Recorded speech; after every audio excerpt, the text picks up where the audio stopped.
우리 옆에 분과 인사를 나누도록 합니다. 주의 사랑으로 축복하는 마음으로 사랑합니다, 축복합니다 인사 나눕시다.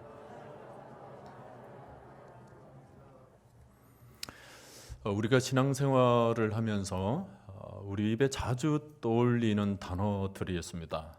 복음이라든지 또 구원이라든지 사랑이라든지 이런 여러 단어들이 있는데 그 중에 한 대여섯 가지만 꼭 뽑으라고 한다면 그 중에 은혜라는 단어가 꼭 포함될 것 같습니다. 왜냐하면 하나님께서 하신 모든 세계, 더 나아가서 성경이 얘기하고 있는 모든 내용이 하나님의 은혜에 관한 내용들이거든요. 우리가 성경을 보면 하나님께서 천지 창조를 하신 것이 어떻게 되었느냐, 하나님께서 우리 인간을 사랑하사 그 은혜대로 창조하셨다는 것을 우리가 성경을 통해서 발견하게 됩니다.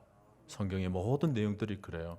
요셉도 그 버림받았던 상황이었지만 하나님께서 국무총리까지 올리게 되는 것 하나님의 은혜죠. 야곱도 보면 참 교활해 보이는 그런 모습이었지만 하나님께서 특별히 사랑하셔서 그를 세워주십니다. 하나님의 은혜이고, 또 초라한 소년 다윗에게 기름 부어서 이스라엘의 왕으로 세운 것도 하나님의 은혜입니다. 신약으로 우리가 넘어와서도 탕자의 비유에 나오는 그 사랑에 애타는 아버지의 얘기나 또 베드로를 용서해 주시는 우리 주님의 사랑, 그 마지막 죽음의 순간까지 천국의 환상을 보여주시는 그 요한의 소망 얘기도 다 뭡니까? 하나님의 은혜에 관한 얘기들입니다. 이렇게 성경을 보면 모든 역사가 은혜로 시작하고 은혜로 마감하게 됩니다. 그 어떤 사람도 하나님의 은혜를 받지 않는 사람이 하나 없이 모두가 하나님의 은혜를 경험한 것입니다. 그래서 프랑스 지성인이었던 시몬느 베이유가 남긴 말이 있는데요, 우주에는 커다란 힘이 두 가지 있다고 합니다. 하나는 중력이고 또 하나는 하나님의 은혜라는 거예요. 여러분께서 지금 중력을 받고 계시죠? 마찬가지로 하나님의 은혜도 우리 모두가 모든 사람을 붙잡고 있는 힘으로 작용하고 있다는 것입니다. 이것은 뭐 신분에 관계없어요. 부자들만 임하는 것도 아니고 가난한 사람, 너나 할 것 없이 이 세상 모든 사람들이 중력을 느끼는 것처럼 하나님의 은혜도 모든 사람들에게 동일하게 받고 있다는 것입니다. 저는 지금 이 자리에 앉아있는 여러분들에게도 이 힘이 작용하고 있는 줄로 믿습니다. 여러분들이 뭐 예수님을 오래 믿었든지 믿은 지 얼마 안 되었든지 그것은 문제가 되지 않습니다. 중요한 것은 지금 이 자리에 있는 여러분 모두에게 남녀노소 알 것 없이 동일하게 하나님의 은혜가 여러분을 붙잡고 계시고 여러분을 끌어당겨 계시고 그 힘으로 우리가 신앙생활을 하고 있는 줄로 믿습니다. 지난주에 이어서 오늘도 로마서를 펴놓고 있는데 로마서에는 복음의 정수가 담겨져 있다고 그랬죠. 그런데 그 복음 중에서 가장 가운데 부분에 뭐가 있냐면 바로 하나님의 은혜가 있습니다. 물론 우리가 하나님의 은혜라고 얘기를 했을 때 은혜는 너무나도 다양하지 않습니까? 생활을 하면서 받는 하나님의 모든 은혜, 또 우리 가정에 임한 은혜, 개인적으로 임한 은혜, 너무나도 은혜의 종류가 다양한데 그 중에서 로마서가 강조하고 있는 은혜가 무엇이냐면 바로 구원의 은혜예요. 내 생명을 건져내 주신 은혜, 내 영혼을 죽음에서 건져내 주신 은혜, 이것은 그 어떤 은혜보다도 가장 중요한 은혜입니다. 오늘 본문은 이 구원의 은혜에 대해서 핵심적으로 말씀해 주고 있는 내용인데요, 여러분들이 오늘 말씀을 정확하게 묵상하게 되면 하나님께서 베풀어 주신 그 구원의 은혜가 무엇인지를 정확하게 알게 되는데요, 오늘 이 본문을 여러분께서 가만히 들여다보시면 두 가지 내용이 나온다는 것을 발견하게 됩니다. 하나는 우리의 옛사람이 어떠했는가를 보여주고 있고, 또 하나는 그런 우리를 하나님께서 어떻게 대하셨는가 하는 내용입니다. 자, 우선 23절에서 우리의 옛사람은 어떠했다고 했습니까?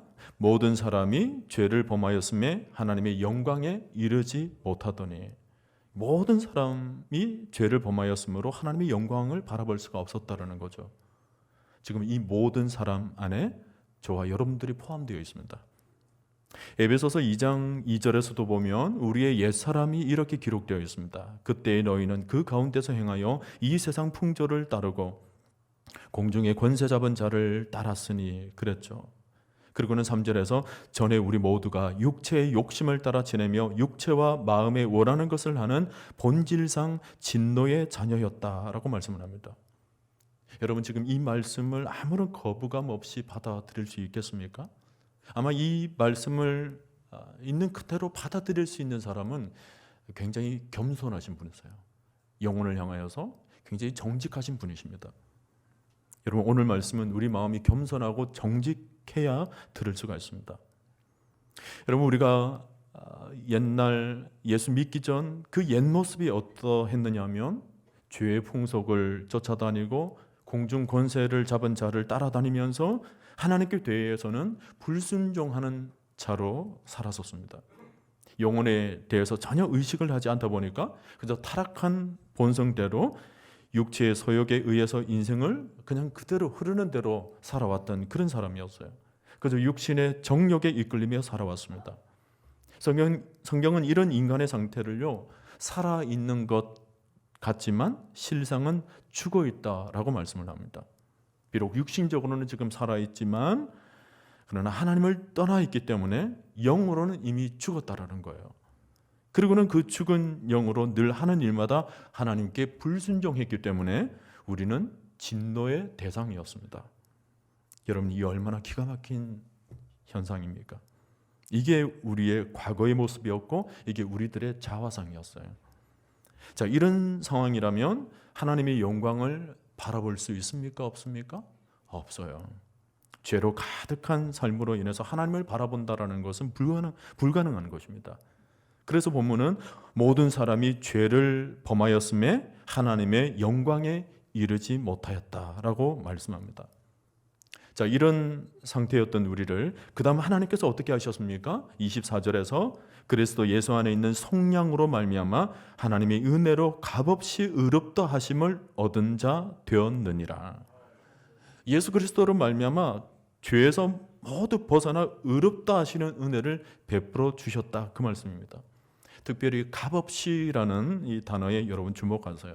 값없이, 공짜로, 영어로 freely, 아무런 대가 없이 누구든지 이 은혜를 얻을 수 있다라는 말입니다. 여러분 하나님의 은혜는 정말 놀랍습니다. 과거의 우리 모습은 완전히 절망 수준이었어요.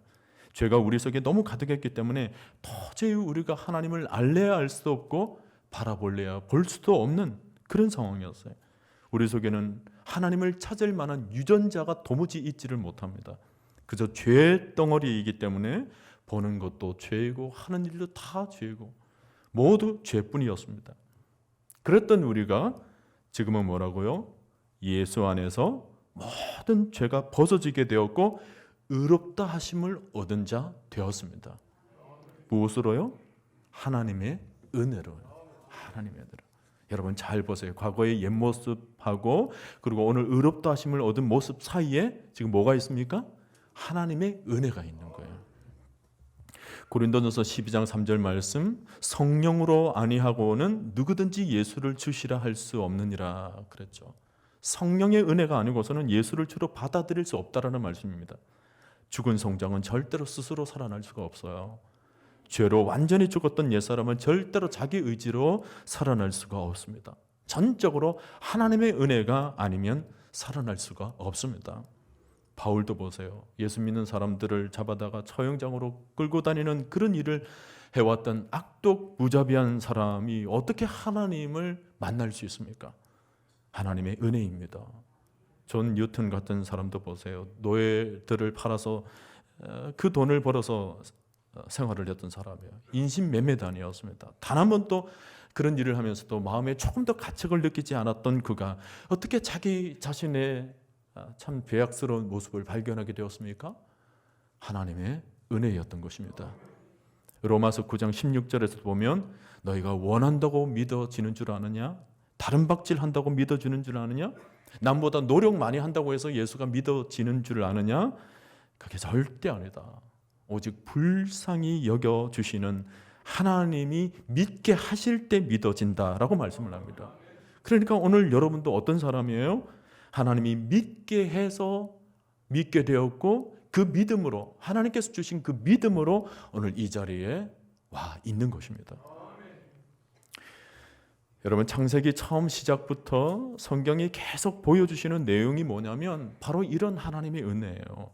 하나님께서 왜 그렇게 복잡하고 혼란스러운 야곱 같은 가정을 이스라엘 12지파의 시초로 삼으셨을까? 그것은 하나님의 은혜가 아니고서는 도저히 설명할 길이 없어요. 야곱의 네 아내들도 다 적절하지 못한 사람들이었습니다. 레아는 남편의 사랑을 받지 못했던 여인이었습니다. 라헬은 남편의 사랑을 받기는 받았지만 임신할 수 없었던 사람이에요. 세 번째 부인 실바도 레아의 몸종이었고 네 번째 부인 빌하도 라헬의 몸종이었습니다.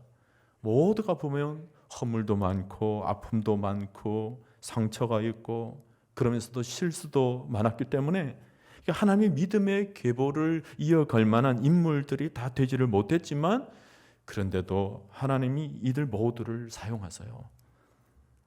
예수님의 족보에는 5명의 여자들이 나오는데 그중 4명은 수치스러운 족보를 가지고 있습니다. 기생출신 라합, 자기 시아버지와 관계를 했던 다말, 이방인 여자였던 룻, 우리아의 아내 밧세바라는 여인. 그 스토리들을 다 들여다보면 부끄럽거나 소망이 없거나 다 죄로 얼룩져서 죽었던 사람들 뿐이었습니다. 근데 놀라운 사실은 그런 여인들의 족보 속에서 예수님이 태어났다는 것입니다. 무슨 메시지입니까? 하나님은 인간의 족보, 그 외형, 외적인 모습을 개의치 않으신다는 것입니다. 디모데서에서 보는 것처럼 족보에 창념하지 말라. 인간의 학벌 자랑이라든지 문벌 자랑이라든지 가문의 자랑이라든지 그런 것들은 인간의 추악한 죄악을 덮는 하나의 위선에 불과한 것이지 그것이 우리를 구원하지 못한다는 것입니다. 비록 쓰레기 더미에서 태어났다 할지라도 그것이 당신의 삶을 망가뜨리는 것이 아니라 하나님이 사랑하시고 하나님이 은혜 베풀어 주시고 하나님이 우리의 손을 붙잡아 주시기만 한다면 우리의 삶은 새롭게 새로운 의미를 가지게 된다라는 것입니다. 사랑하는 여러분, 그러므로 내 과거의 모습에 연연하지 마십시오. 내 옛 모습 때문에 여러분 절망하지 마십시오. 중요한 것은 내가 지금 내 영혼 가운데, 지금의 내 영혼 가운데 하나님의 은혜가 임하고 있느냐, 하나님의 은혜가 지났느냐, 이게 너무나도 중요하죠. 여러분, 하나님이 선택하신 사람은 반드시 그 영혼의 십자가의 자국이 있습니다. 보혈에 얼룩진 그 흔적이 있어요. 하나님을 생각하면 영혼에 깊은 눈물이 있는 거죠. 그 사랑으로 오늘 여러분 구원을 얻고 지금 이 자리에서 하나님을 예배하고 있는 것입니다. 제가 어릴 적에 교회에서 우리 어르신들이 정말 많이 불렀던 찬송이 있습니다. 찬송가 254장인데 내 주의 보혈은, 아마 성도들의 가슴 속에는 그 내 주님의 보혈에 대한 깊은 은혜가 있었던 것 같아요. 정말 제가 그 찬송 부르시는 어르신들을 보면 뭐 그냥 음성으로 부르시는 것 같지가 않아요. 마음속에서 아주 심령 깊은 곳에서 그냥 영혼으로 감사하고 감격하고 그런 마음으로 부르는 찬송이었어요. 내 주의 보혈은, 젊은 사람이 이런 톤으로 부르는 수준이 아니었어요. 내 주의, 제가 흉내도 못 내겠어요. 그분들의 마음속에는 그 감격이 있는 거예요. 제가 흉내를 못 내니까 여러분들이 그 마음을 담아서 여러분들이 한번 찬송을 해볼 수 있기를 바랍니다. 우리 찬송은 합시다. 254장 우리 내 주의 보혈은 우리 찬송 부르고 말씀드리도록 합시다.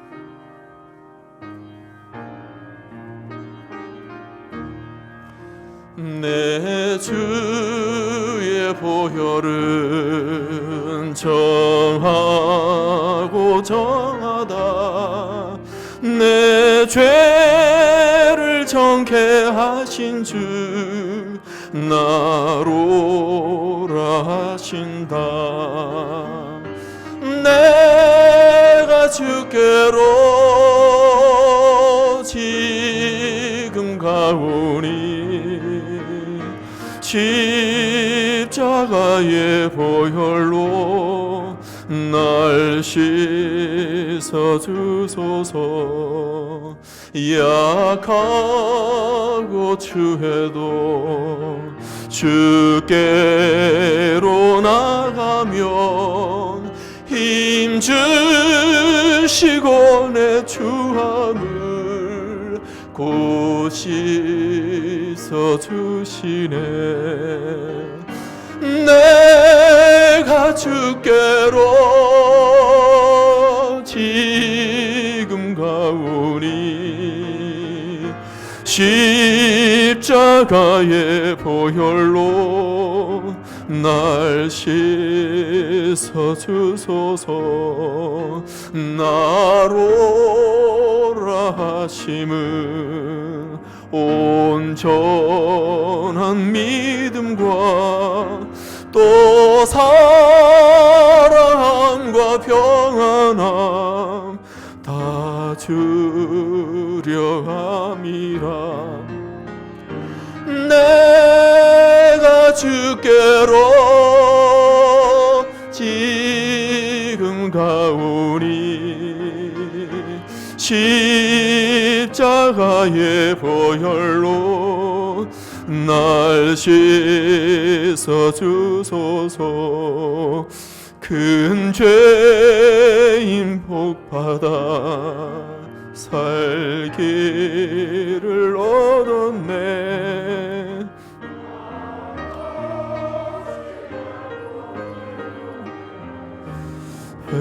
베풀어 주소서. 내가 주께로 지금 가오니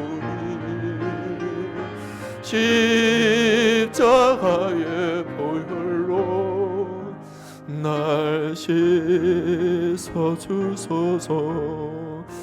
그 피가 맘속에 큰 증거.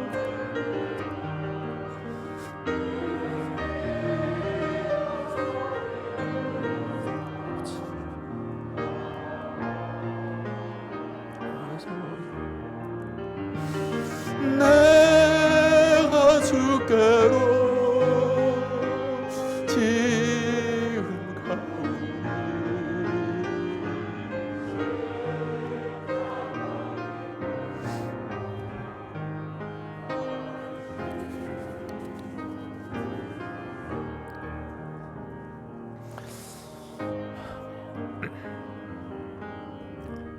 아멘, 아멘.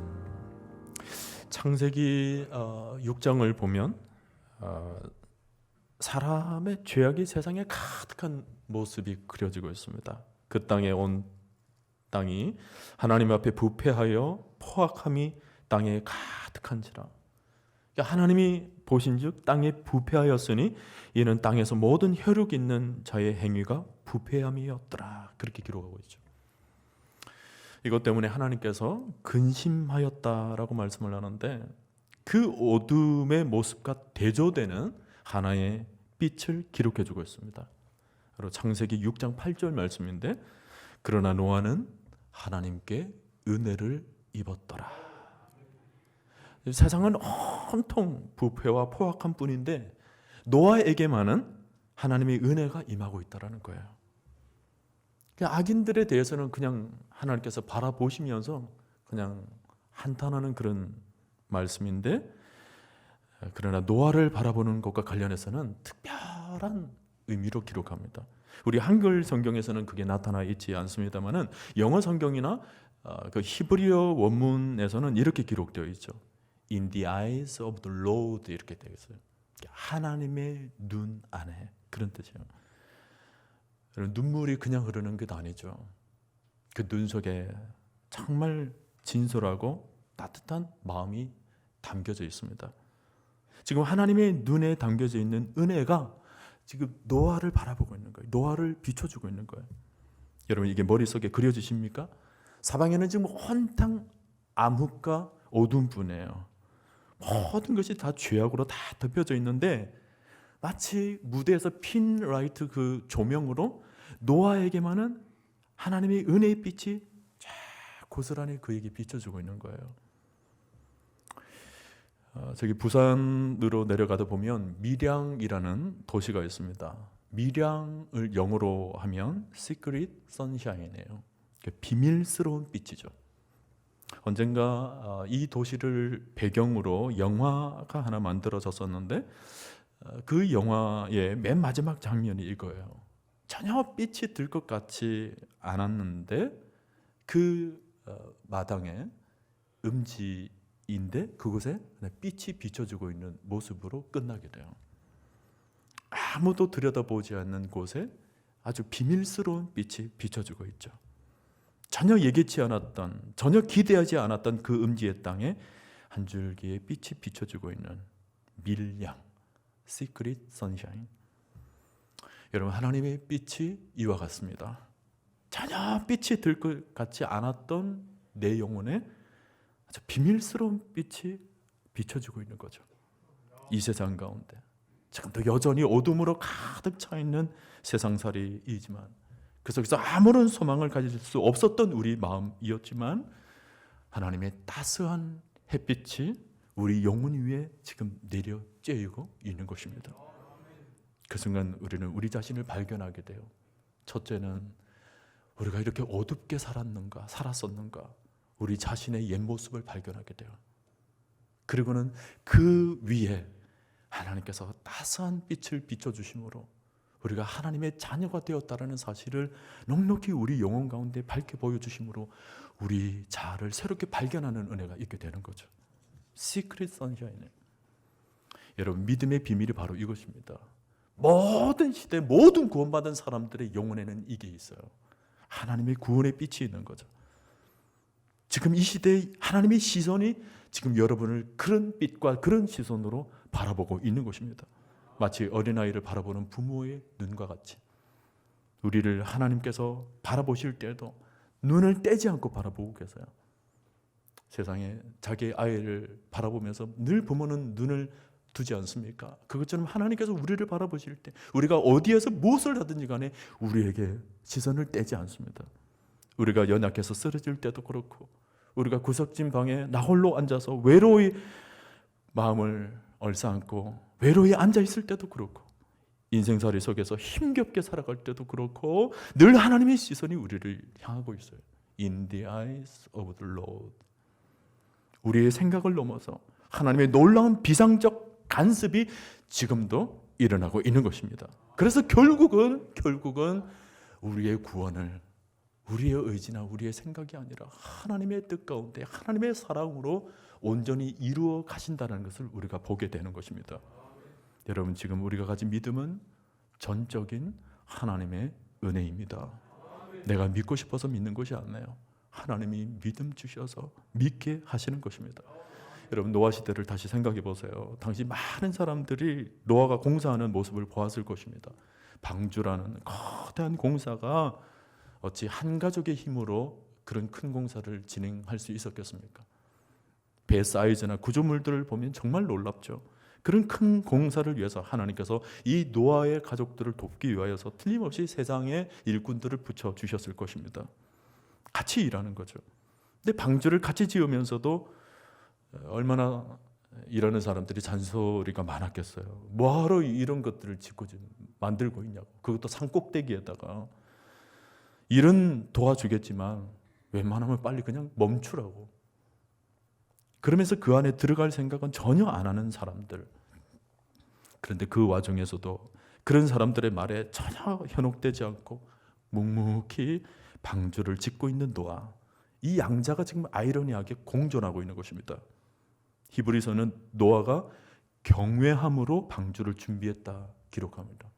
그 공존의 세상 속에서 노아가 어떻게 방주를 지을 수 있었는가? 그 마음속에는 경외함이 있었다라는 거예요. 하나님을 향한.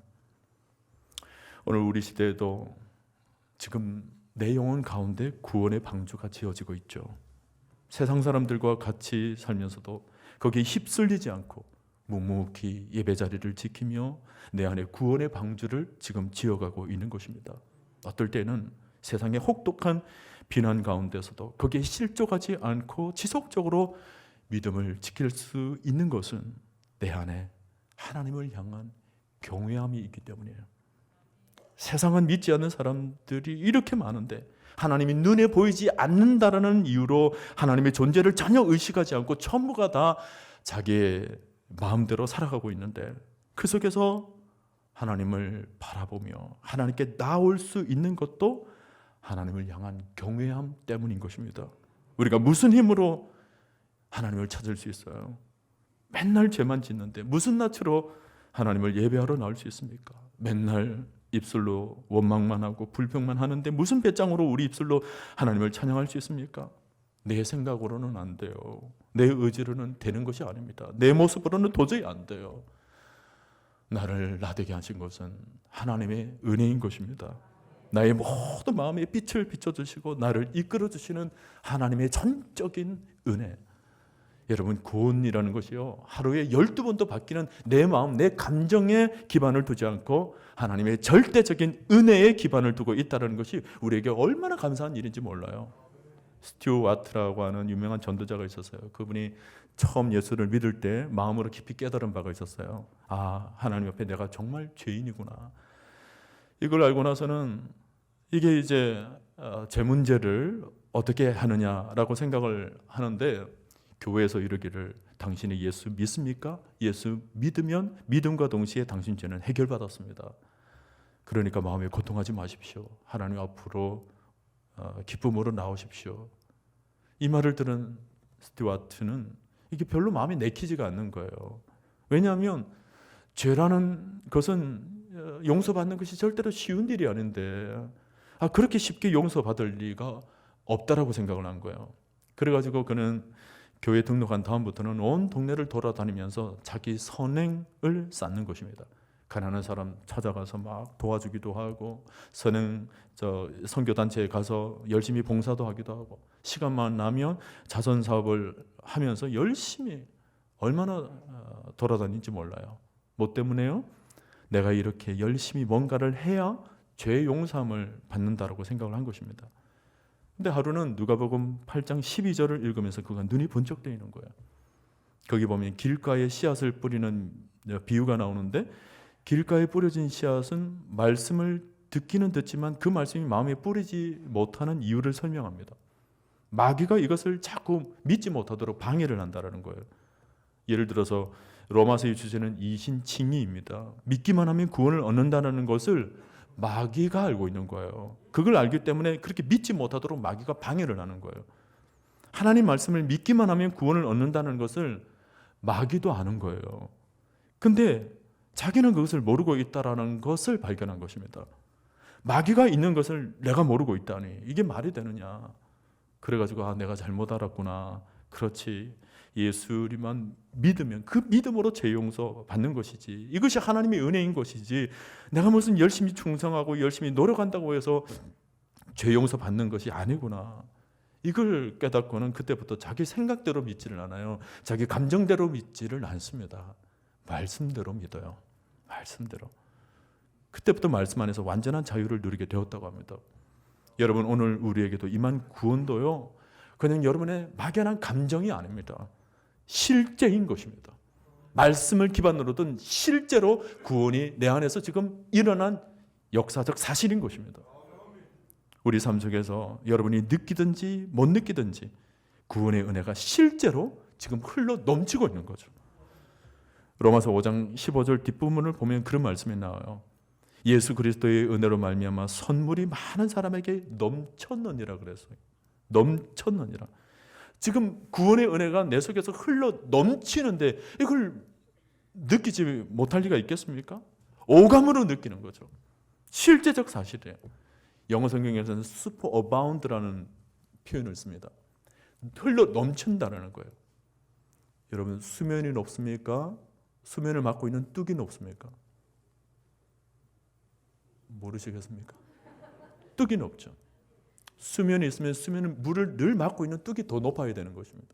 우리 안에는 죄가 막 흘러 넘치더라도 이 죄를 막고 서 있는 하나님의 은혜가 더 높은 것입니다. 이것을 우리가 실제적으로 오감으로 막 느끼고 있는 거예요. 그것이 구원인 것입니다. 그러니 그 속에서 우리 영혼이 어찌 가만히 있을 수가 있습니까? 사도 바울은 로마서 5장에서 이렇게 기록을 합니다. 로마서 5장 21절 말씀인데 이는 죄가 사망 안에서 왕노릇한 것 같이 은혜도 또한 의로 말미암아 왕노릇하여 우리 주 예수 그리스도로 말미암아 영생에 이르게 하려 함이라. 과거에는 죄가 왕노릇했어요. 그런데 예수 믿은 다음에 무엇이 왕노릇합니까? 은혜가 왕노릇한다는 거예요. 우리의 모든 삶에서 은혜가 왕노릇한다는 거예요. 전에 죄가 왕노릇할 때는요, 슬플 때 위로받지를 못했어요. 자꾸만 그 죄악의 어둠 속으로 자꾸만 끌고 가는 거죠. 낙심이 되고 절망이 될 때마다 거기서 헤어나지를 못했어요. 우울하게 사는 것이 내 인생의 전부인 줄 알았어요. 근데 은혜가 왕노릇하는 삶은 우리를 새로운 빛으로 인도합니다. 슬픔은 물러가고 기쁨이 샘솟기 시작하는 거죠. 절망스러운 삶이라 하더라도 봄날의 새순이 다시 돋아나는 것처럼 언제나 새로운 소망을 맞이할 수 있는 것입니다. 어려운 상황이 들 때도 있지만 그것이 우리의 끝을 장식하진 않아요. 우리의 끝은 언제나 해피 엔딩입니다. 은혜가 왕노릇하면 죄의 다스림을 벗어나서 하나님께서 부어주시는 하늘의 기쁨을 누리며 우리가 사는 것입니다. 여러분 지금 결단하세요. 우리의 왕은 예수 그리스도이십니다. 만왕의 왕, 만유의 주가 되시는 그분께서 부어주시는 그 은혜가 우리의 모든 영혼, 모든 삶에 왕노릇할 수 있도록 여러분 10년 가운데 왕으로 예수 그리스도를 영접할 수 있기를 바랍니다. 지금까지 세상의 왕은 자연까지는 다스릴 수가 없었어요. 그러나 천지를 지으신 우리 하나님은 자연을 다스리십니다. 세상의 왕은 죽임을 다스릴 수 없었지만 예수 그리스도께서는 나사로를 살려주시면서 부활의 소망을 안겨다 주시며 우리의 모든 죽음까지도 해결해 주시는 분이십니다. 세상의 왕은 모두가 다 죄인이었어요. 그러나 우리 주님은 의로우신 분이십니다. 조금 더 흠이 없으신 분이세요. 세상의 왕은 잠깐이지만 잠깐 다스리고 다 사라지는 왕들이지만 우리 예수 그리스도 만왕의 왕 되신 분은 영원히 이 땅 가운데 다스리고 있는 것입니다. 오늘 로마서는 죄의 절망에 빠진 우리 영혼을 이 새로운 왕이 다스리는 세계로 우리 모두를 초대하고 있는 거예요. 사도 바울이 신학적으로 설명하는 것이 뭐냐면 우리가 예수를 믿게 되면서부터 사망의 나라에서 생명의 나라로 다 옮겨지게 되었다는 것입니다. 다시 말하면 우리의 왕이 바뀌게 되었다는 것입니다. 우리가 한때 본질상 진노의 자녀였다는 것, 그것은 과거의 삶이었어요. 여러분 더 이상 거기에 얽매이지 마십시오. 우리는 은혜의 나라 안에 들어가게 된 것입니다. 하나님의 자녀로 우리는 살고 있는 것입니다. 빌립보서 1장 6절 말씀, 너희 안에서 착한 일을 시작하신 이가 그리스도 예수의 날까지 이루실 줄을 우리는 확신하노라 그랬어요. 착한 일을 시작하셨다는데 여기 착한 일은 구원을 말해요. 구원을 이미 하나님께서 시작하셨어요. 그리고 시작하다가 그냥 도중에 멈추는 것이 아니에요. 구원을 완성할 때까지 예수 그리스도의 날에 이르기까지 하나님께서 온전히 우리 속에서 일하시며 역사하신다는 것, 이것을 여러분 확신할 수 있기를 바랍니다. 지금까지 아담은 우리 안에서 아주 엉터리 왕노릇을 해왔어요. 그래서 우리는 늘 죄 가운데 살겠지만 예수, 우리의 영원하신 왕은 우리를 의의 길로 이제 인도하십니다. 빛의 길로 인도하세요. 여러분 아담 안에서는 우리는 죄인이 되었었습니까? 그러나 이제 예수 안에서는 의인이 되었습니다. 아담 안에서 우리가 죽었었습니까? 이제 예수 안에서는 우리 모두가 살아난 것입니다. 살아난 것입니다. 우리가 이런 예배 시간에 은혜를 받는다라는 말을 하게 되는데 그것은 이런 예배를 통해서 내 영혼의 왕이 바뀌게 되었다는 거예요. 전에는 내 자아가 왕이었다면 이제는 주님을 나의 왕으로 모시는 것입니다. 전에는 주님을 멀리 두었지만 이제는 주님을 가까이 모시면서 왕으로 섬기는 거죠. 전에는 주님의 부르심을 내가 외면했지만 이제는 주님의 부르심에 기꺼이 아멘하며 응답하는 것입니다. 이것이 전적으로 은혜가 지배하는 삶이에요. 여러분 오늘 완전히 이 은혜의 삶으로 옮겨지게 되시기를 바랍니다. 여러분 은혜가 우리 안에서 왕노릇하게 되면 우리 심장은 늘 뜨거운 것입니다. 마음이 뜨거워진다는 것은 우리 안에서 성령님이 살아서 역사하시고 우리 안에서 막 운행하시는 거죠. 그렇구나 가슴 속에서 진리가 와닿는 순간 그 진리의 빛이 번쩍번쩍하며 우리 영혼을 깨우는 것입니다. 어떤 사람은 불덩이가 그냥 활활 타오른 것 같아서 어찌할 바 주체할 수가 없어가지고 밖으로 뛰어다니면서 막 찬송하며 경배하는 사람들도 있었어요. 복음서에 나오는 수많은 사람들을 보세요. 예수를 만나고 새로운 왕으로 모시게 되면서 거리로 뛰쳐나갔어요. 여러분, 오늘 이 예배를 끝마치고 나갈 때는 기쁨의 소망을 가지고 마음껏 웃으며 나갈 수 있기를 바랍니다. 하나님의 자녀는 심장이 살아있어야 돼요. 은혜 아래서 심장이 두근두근 거려야 되는 것입니다. 요즘 젊은 사람들의 말로 심쿵해야 되는 거예요. 두근두근 해야 되는 거예요. 어쩔 수 없는 그 하나님의 은혜가 가득 채워되게 될 때. 여러분, 이것은 무슨 로렌스 형제가 뭐 하나님의 임재에 관한 글 몇 편 읽고 생기는 감정이 아니에요. 어떤 수사학적인 글을 읽고 느끼는 감동이 아닙니다. 내가 직접 해요. 살아있는 하나님의 구원을 실제적으로 내 안에 경험하게 되면서 나의 모든 삶이 황홀하게 바뀌게 되는 거예요. 달라도 너무 달라지게 되는 거예요. 하나님이 가까이 다가오셨다라는 이 놀라운 사실 때문에 기뻐 찬송하며 나가는 거예요. 오늘 여러분들 집에서 처음 나올 때는 어떤 표정으로 나온지는 모르겠지만 이따가 집으로 들어갈 때는 여러분 표정이 확 달라질 수 있기를 바랍니다. 왜요? 우리 안에는 구원의 은혜가 회복되니까, 내 안에 왕이 바뀌었으니까 기쁨으로 가는 거예요. 할렐루야. 믿지 않는 남편을 바라보면서도요, 할렐루야 하세요. 할렐루야 하세요. 기쁨으로 맞이하세요. 오늘 여러분 이 땅을 살면서 은혜를 우리 심령 가운데 가득 채우며 살 수 있기를 바랍니다. 여러분, 은혜를 많이 받으십시오. 은혜 안에서 여러분 영혼을 아주 굳건하게 세울 수 있기를 바랍니다. 이 시대를 그냥 사는 것이 아니에요. 이 시대는 하나님의 은혜의 힘으로 사는 것입니다. 은혜 안에 풍성히 가면 세상이 우리를 이기지 못할 것입니다. 이 세상을 넉넉히 이기는 힘은 오직 하나님의 은혜인 것입니다. 오늘 여러분 심령 위에 하나님의 은혜로 풍성히 채울 수 있기를 바라고, 그래서 거룩한 하나님의 백성답게 하늘 평강을 누리면서 하나님의 은혜로 날마다 구원을 이루어 가시는 여러분 모두가 될 수 있기를 주님의 이름으로 간절히 축원드립니다.